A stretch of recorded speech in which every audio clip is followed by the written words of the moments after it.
This is the IELTS listening test.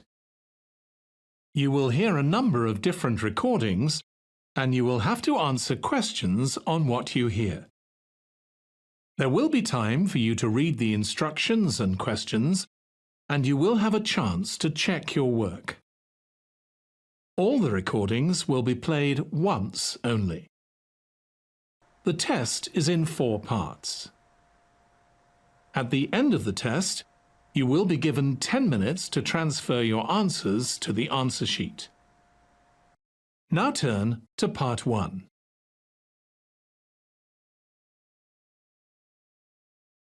Part 1.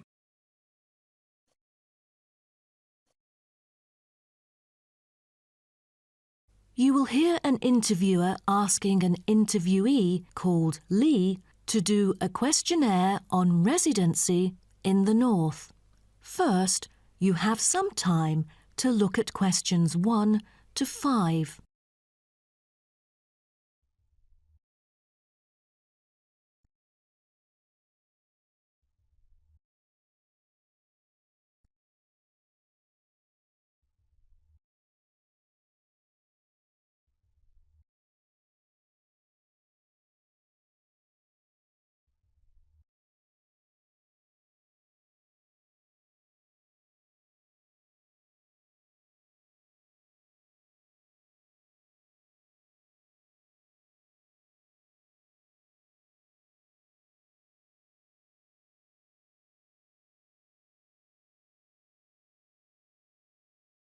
Now we shall begin. You should answer the questions as you listen, because you will not hear the recording a second time. Listen carefully and answer questions 1 to 5. Excuse me? Yes? I was wondering if you could spare a few minutes to do a questionnaire on your residency here in the North. It won't take long. No, that's fine. Lovely. First of all, may I get some information about yourself? Okay. May I know your name and age? My name's Lee, and I'm 19 years old now. Great. And could I ask what your job is? Are you a student? Actually, I'm going to continue my study in business management next month. But at the moment, I'm a salesman by profession. Oh, right. And how long have you been living here in the North?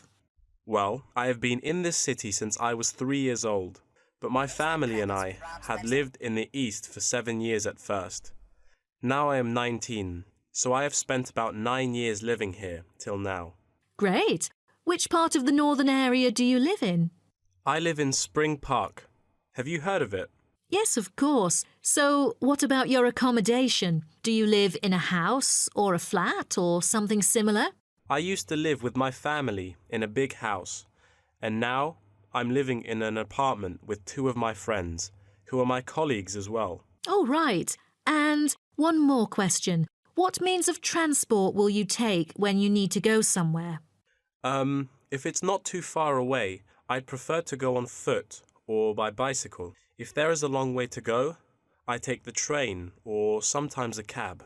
I rarely take buses, because I think the most important things to keep in mind are time and comfort. Great. Thanks. Before you hear the rest of the conversation, you have some time to look at questions 6 to 10.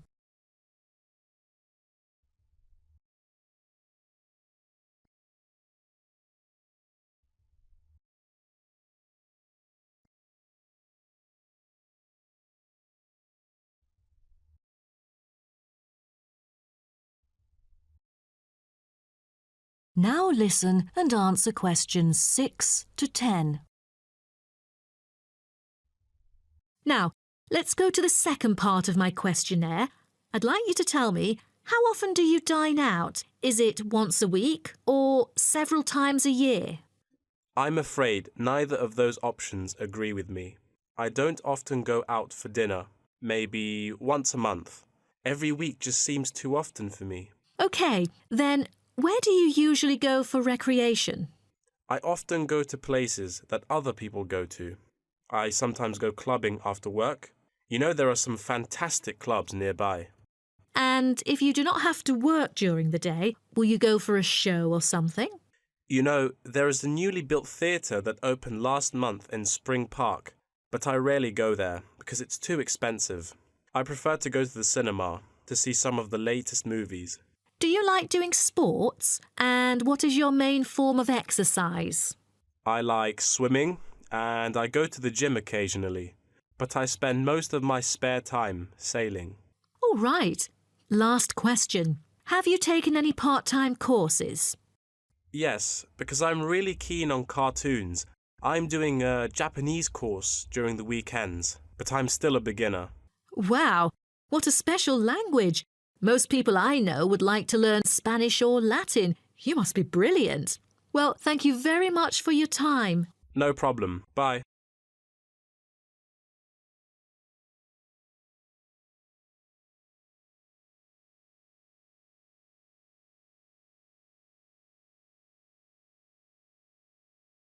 That is the end of part 1.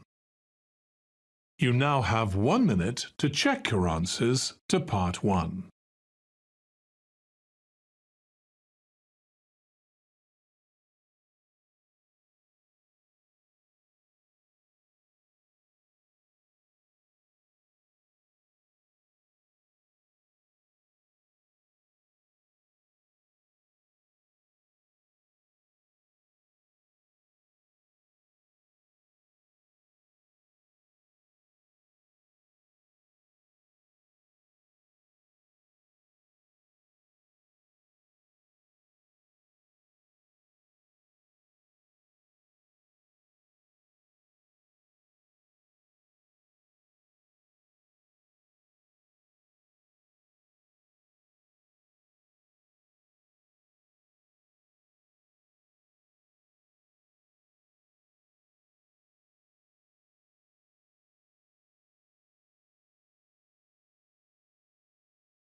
Part 2. You'll hear a talk about tourism in the mining community. First, you have some time to look at questions 11 to 15.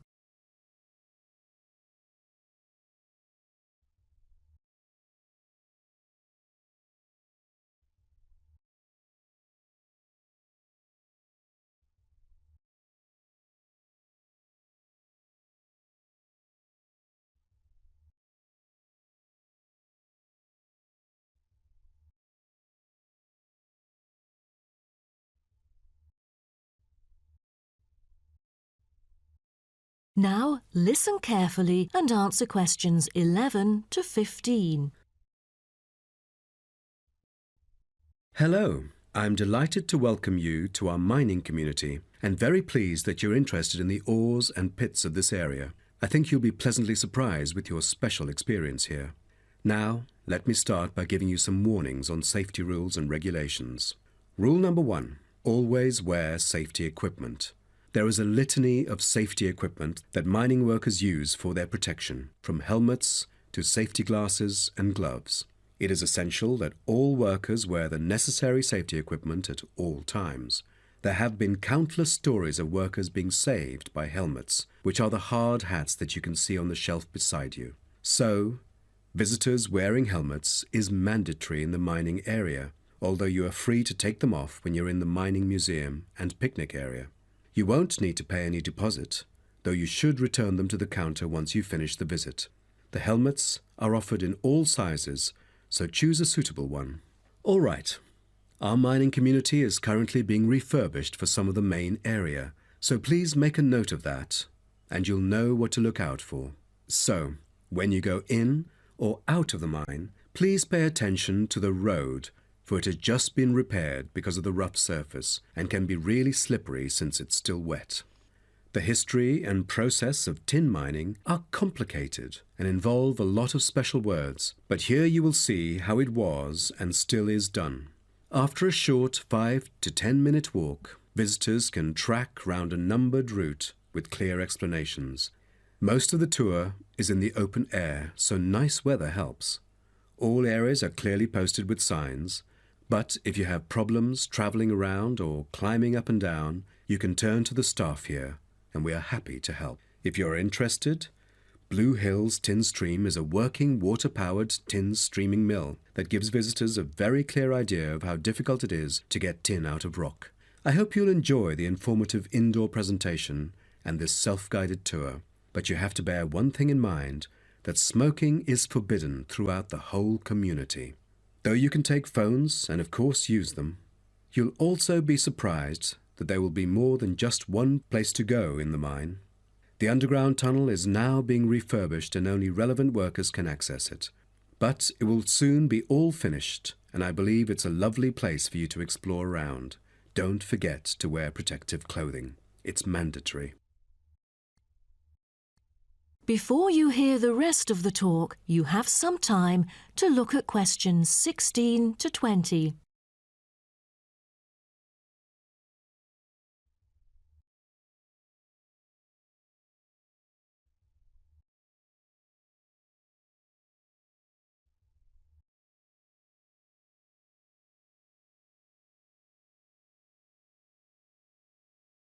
Now listen and answer questions 16 to 20.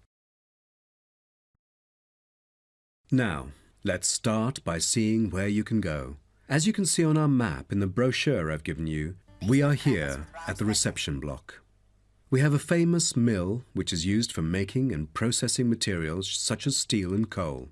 To visit it, just go straight ahead, north, along the path in front of you, and you'll find it at the end of the path. Now, towards the east, go along the path from our starting point. Turn left to the corner and then turn right. There is a car park at the east end of the lane. To the west, there is a museum. Past the shop, around the crossroads, and it is just located at the west end of the road. And by the way, the shop is specialized in selling a variety of ore-related souvenirs, including key rings, postcards, tin-made Lewis chessmen, and even Roman soldiers which are made from beautiful pyrite. If you are interested in the laboratory where scientific experiments, analyses and research are carried out, it is situated at the southern part of the park, opposite the shop. I bet you'll be happy to hear that this laboratory is also used for gold and crystal refinement, so don't miss this one for the sake of it. I assume by this time you'll all need some rest and refreshment. So we have an excellent cafe which caters for delicious food and beverages at the other side of the road next to the shop. Of course, if you want to spend some time in the fresh air, we have a perfect picnic area which is just right and northeast of the reception block. Further east, there is a path leading to the northern part of the park, and at the end of it is the toilet. Now, most of the visitors would choose to use the mailbox and send the beautiful postcards to their friends. To reach it, just...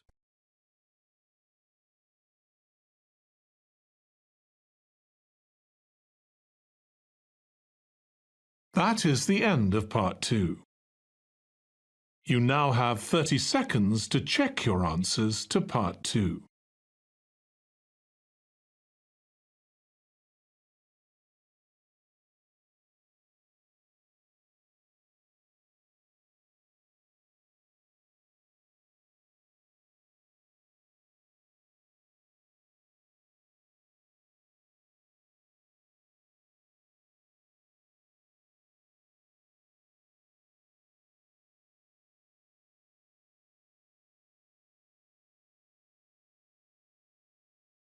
Part 3. You will hear a university tutor and a new student called Paul discussing Paul's work experience and Latin American Studies course. First, you have some time to look at questions 21 to 26.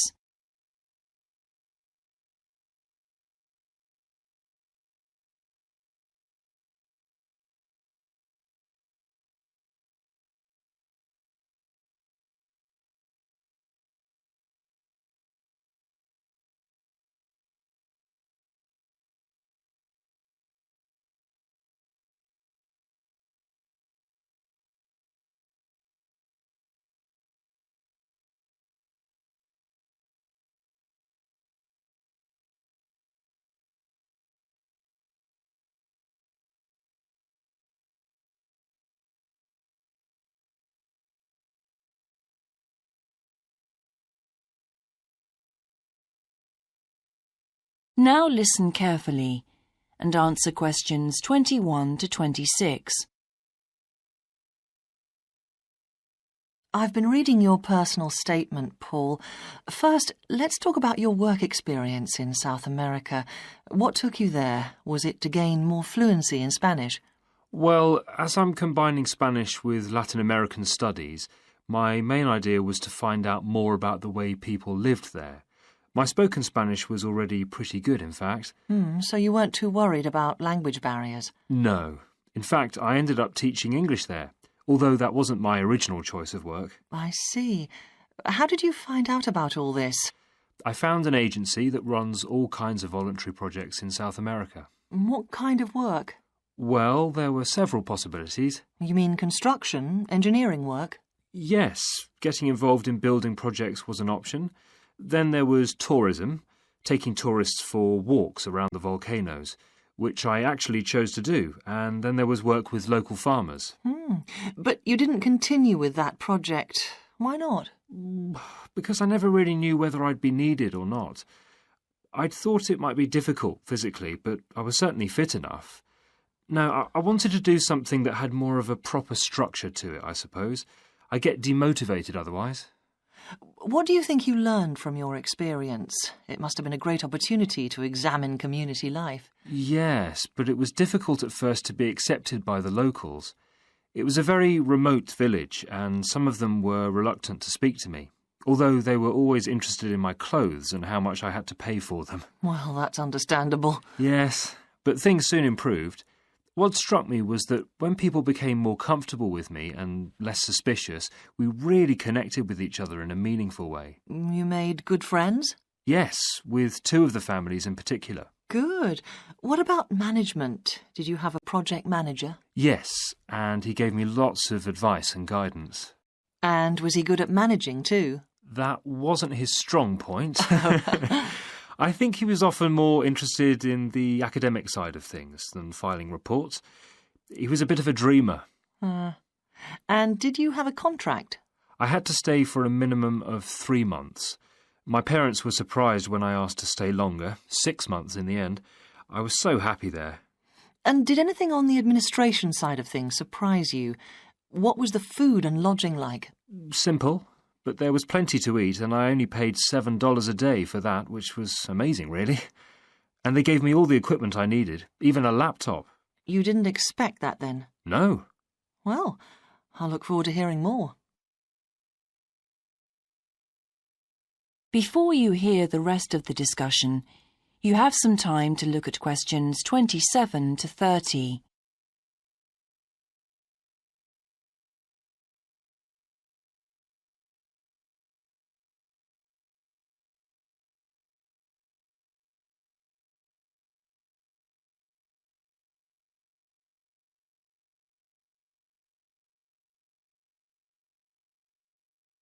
Now listen and answer questions 27 to 30.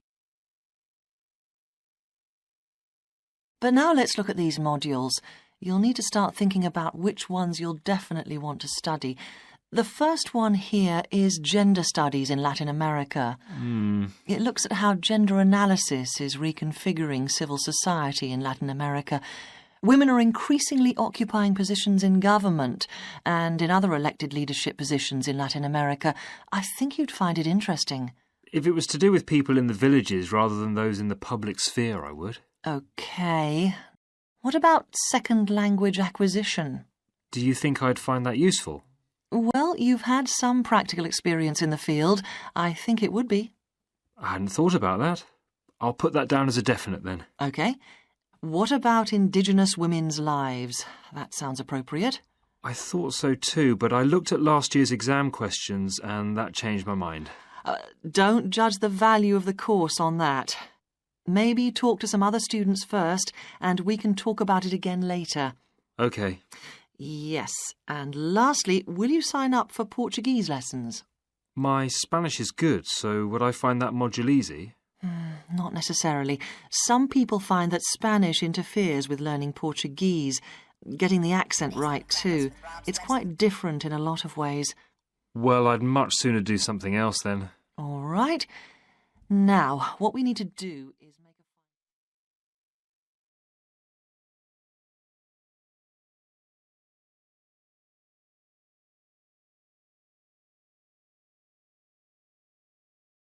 That is the end of part 3.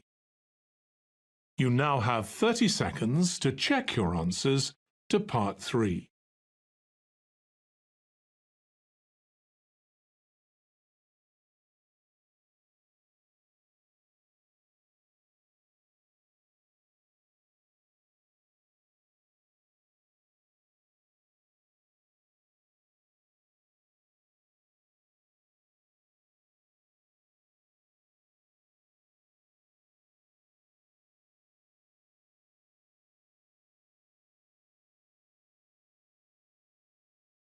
Part 4.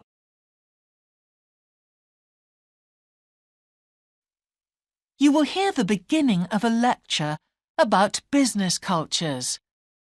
First, you have some time to look at questions 31 to 40.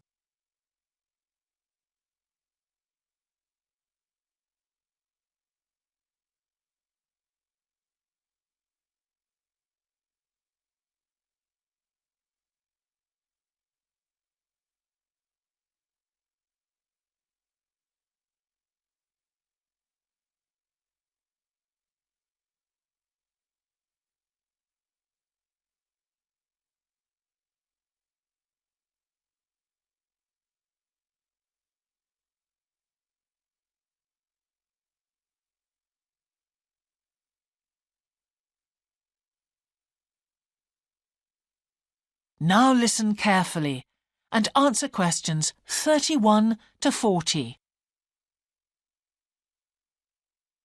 Good morning, everyone.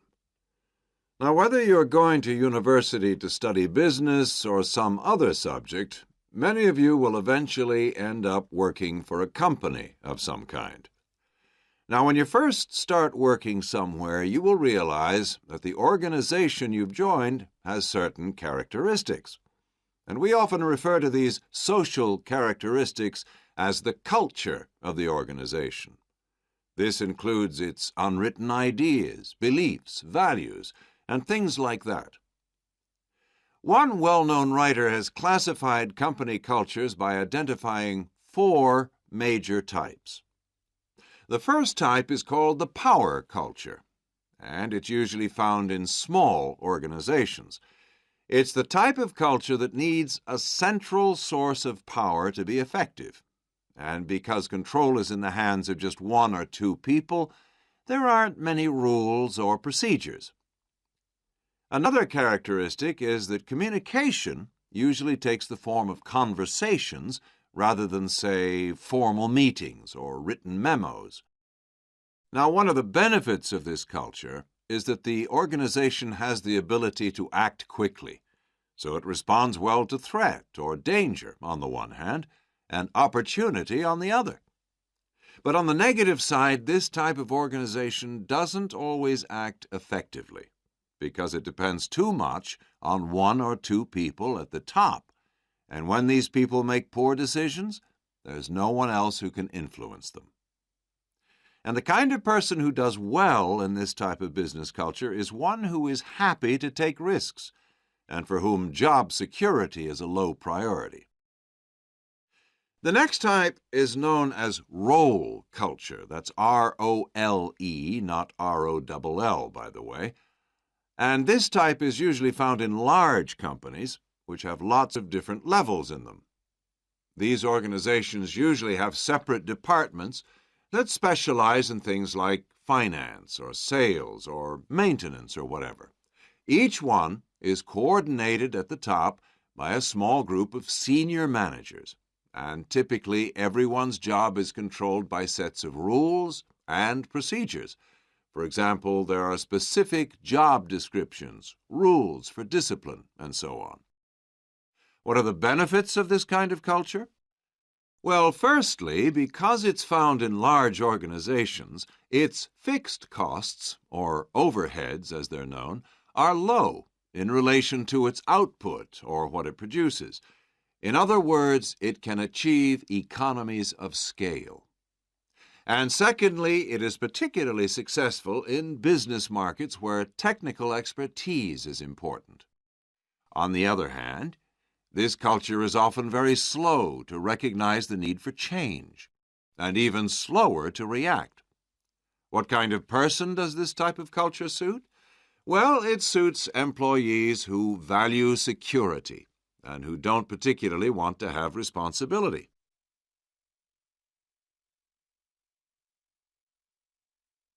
Moving on now to task cultures. This type is found in organizations that are project-oriented. You usually find it where the market for the company's product is extremely competitive, or where the products themselves have a short lifespan.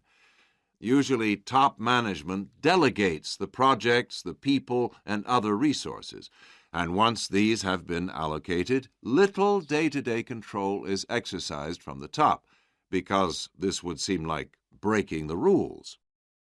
Now, one of the major benefits of this culture is that it's flexible. But it does have some major disadvantages, too. For instance, it can't produce economies of scale or great depth of expertise. People who like working in groups or teams prefer this type of culture. And finally, the fourth category is called the person culture. This type is quite unusual.